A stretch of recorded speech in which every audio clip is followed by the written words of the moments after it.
3, 2, 1, and liftoff. Liftoff of the 25th Space Shuttle mission, and it has cleared the tower. The Space Shuttle Challenger. Would you tell the story on what happened there?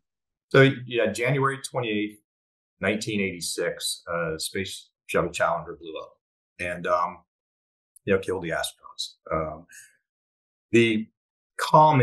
What ended up being the quote smoking gun was the O-rings on the solid rocket boosters failed.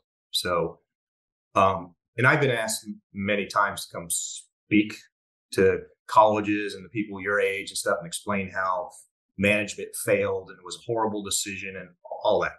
So the O-rings did fail, but everything, and there's documentaries on Netflix now that are completely wrong. Okay. The O-rings did fail, but it wasn't like horrible management. Okay. It's a rocket. So on every launch of any rocket, I'm sure Elon runs into this every day. There's going to be engineers say, don't launch, right? Because it's dangerous, right? There's 6 million pounds of energy that you're trying to manage. So what happened on Challenger is everyone blamed the O-rings. The O-rings did fail, but they fail because the external tank that has liquid hydrogen, liquid oxygen in it, just 253 below zero and 423 Fahrenheit below zero, it was leaking. And it leaked on a lot of launches. So it basically turned the O-rings into glass. Okay. So on the shuttle, the turbine blades on the main engine, so on the orbiter, so what's called the shuttle itself, has 3 main engines.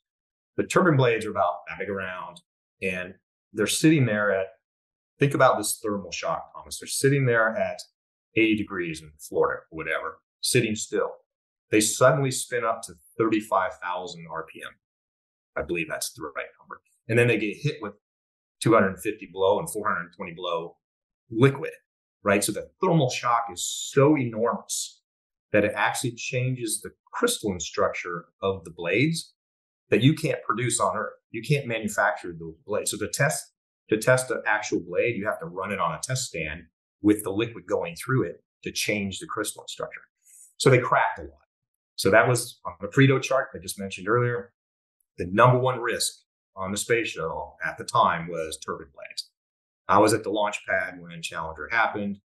Everyone standing around me, including myself, went, turbine blade finally failed, right? So that was horrible to watch, obviously. A national tragedy with the explosion of the Space Shuttle Challenger approximately a minute and a half after launch from here at the Kennedy Space Center. Hello, friend. Thanks for watching that clip. If you liked it, you can click the link in the description and watch the full episode.